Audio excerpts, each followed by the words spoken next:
La presse algérienne estime ce lundi peu probable une tenue le 4 juillet de la présidentielle. Seules 2 personnalités sans envergure ont en effet déposé leur candidature dans les délais. Un agent de l'équipe de riposte contre l'épidémie d'Ebola a été tué dans le soulèvement samedi d'une partie des habitants d'un village de l'Est de la République démocratique du Congo. Un centre de santé y a aussi été pillé. Cotonou a abrité l'ouverture le week-end écoulé du Centre Panaf, le premier espace de valorisation de la production africaine. Objectif, faire la promotion des producteurs africains et afrodescendants.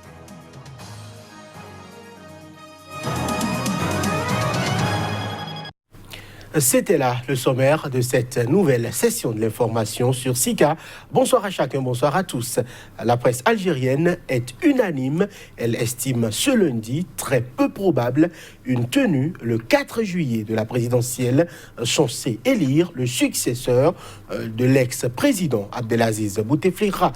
En effet, seules 2 personnalités sans envergure ont déposé leur candidature dans les délais. Les précisions. Le Conseil constitutionnel a désormais 10 jours pour étudier les 2 dossiers de candidature déposés avant l'expiration samedi nuit des délais légaux par Abdel Hakim Hamadi et Hamid Touari et dire s'ils répondent aux critères exigés, notamment de nationalité, de résidence, mais aussi de parrainage, 600 élus ou 60 000 électeurs dans plus de la moitié des régions du pays.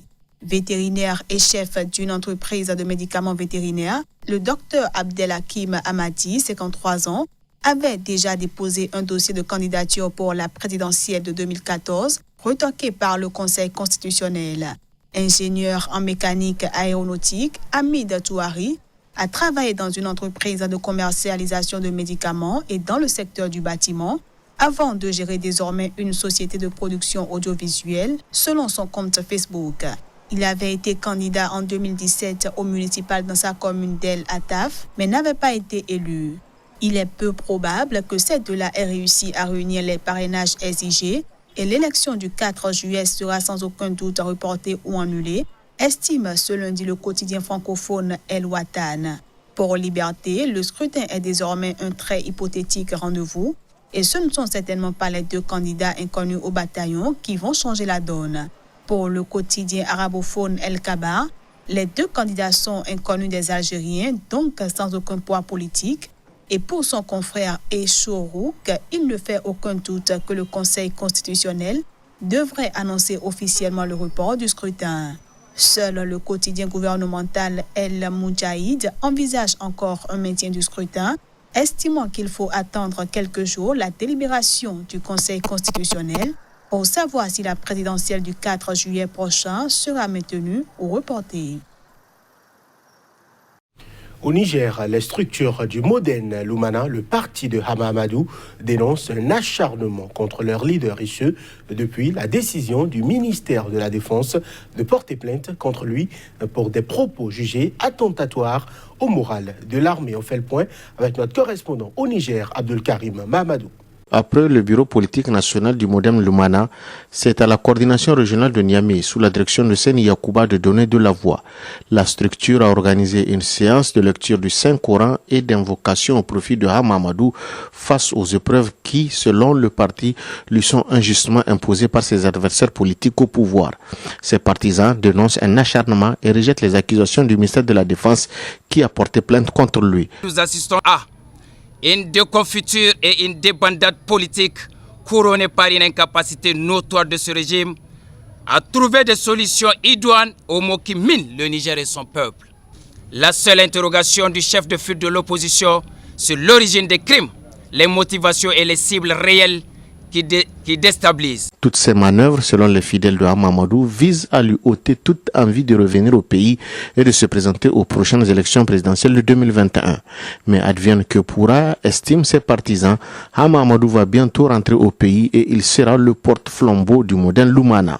Nous constatons en 8 ans de malgouvernance jamais égalée en Afrique noire que le point faible de ce régime reste et demeure le refus d'assumer sa responsabilité sur toutes les dérives et cela est tristement toujours amputé malheureusement à un adversaire politique considéré méchant.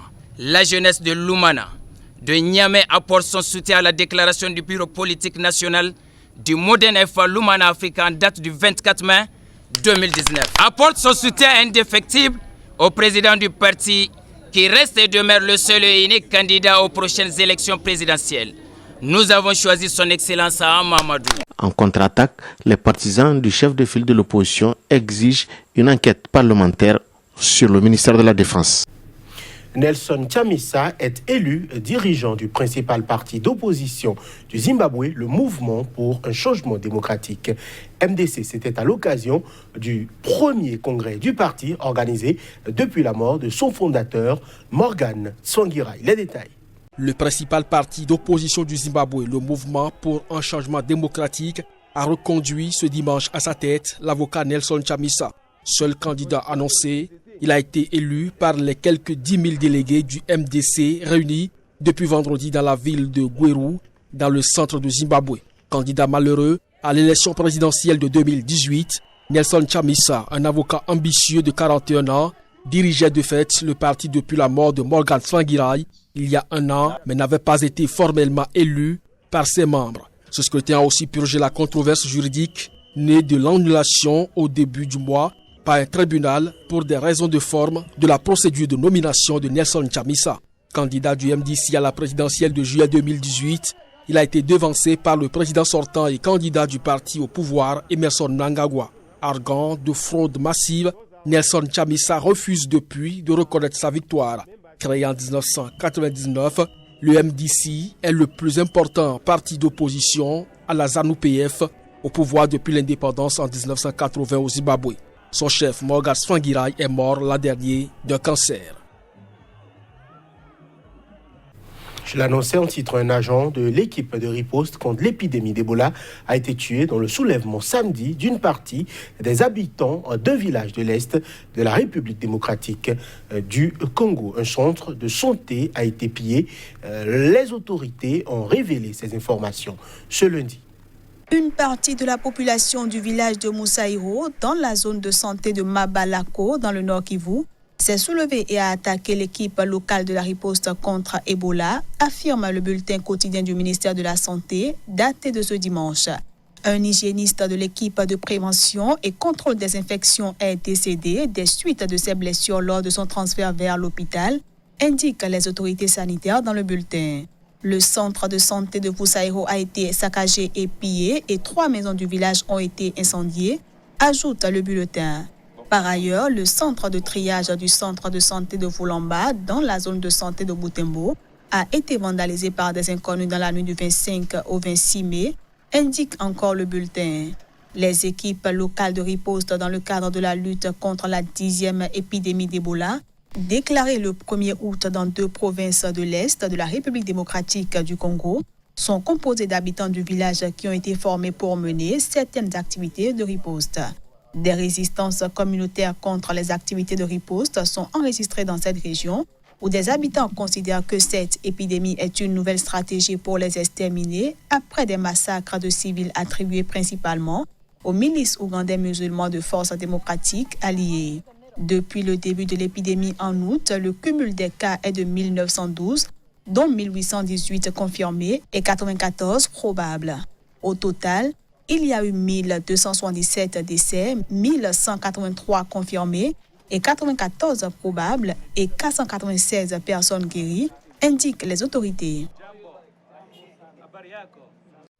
A vu le jour à Cotonou le week-end écoulé, le centre PANAF, le premier espace de valorisation de la production africaine, a à Cotonou objectif faire la promotion des producteurs africains et afro-descendants qui subissent la discrimination économique imposée par les grandes multinationales. Les images.